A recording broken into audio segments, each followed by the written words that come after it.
the debate over industrial policy may be over or it may be just getting started. The most interesting thing about question period is often what's not said. Last week, for instance, the official opposition asked not a single question about the federal government's decision to provide as much as $13 billion in subsidies over the next decade to Volkswagen to help get a massive battery plant up and running in St. Thomas, Ontario. Subscribe our YouTube channel and click our bell icon for new videos. Plant up and running in St. Thomas, Ontario. The Conservatives might plead that there were simply other matters, the public sector strike, the Pierre Elliott Trudeau Foundation, that required their attention. But their relative silence was conspicuous, especially given Pierre Poilievre's history of deriding corporate welfare. Not that Poilievre has been completely silent on the issue. After the details were announced, the Conservative leader asked the parliamentary budget officer to provide analysis of the deal.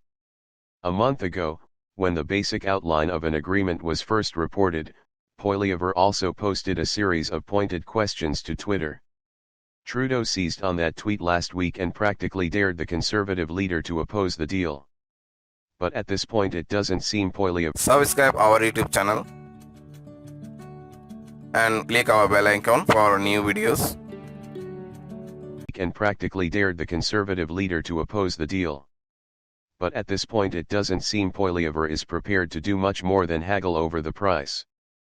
Poilievre's relatively restrained response could be put down to simple politics. The Conservatives might be loath to condemn something that will provide employment to people in southwestern Ontario in a riding held by a Conservative MP, no less.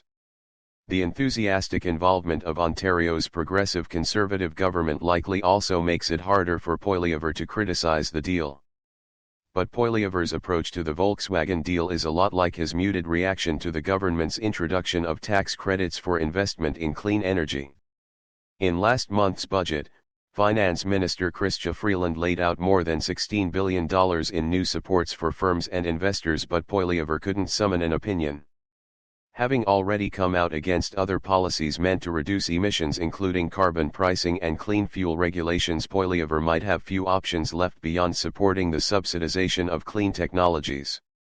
The only hint of a climate plan to come from the Conservative leader so far is his insistence on technology, not taxes. And at a forum in January, Poilievre said his approach would include incentivizing through financial instruments. But perhaps the relative lack of condemnation from the Conservative side reflects a new consensus on government support for industry, what might be broadly defined as industrial policy. Industrial policy isn't back because it never left. Though Freeland's explicit embrace of industrial policy has furrowed some brows, it would also be a mistake to say that industrial policy is back. It never really went away, even if the term itself has fallen out of fashion. While the term industrial policy fell out of favor throughout most of the last 3 decades, says a January 2021 report from the Brookfield Institute, governments never stopped intervening heavily in the economy, in Canada and elsewhere. Whether through regional development agencies, sector strategies, or regional industrial benefits policies, Canadian governments have aimed to build competitive industries while avoiding geographic concentration of wealth and employment. By one estimate, the federal government committed $14 billion to business subsidies in 2015. It would be difficult to tell the story of Canada without considering the role played by industrial policy by everything from John A. Macdonald's national policy to the government support and involvement that helped kickstart the development of Alberta's oil sands. Even Stephen Harper's Conservative government ended up committing billions of dollars to General Motors and Chrysler to keep the two auto giants afloat in the wake of the Great Recession. If you went back to the building of the Canadian Pacific Railway, wasn't that industrial policy?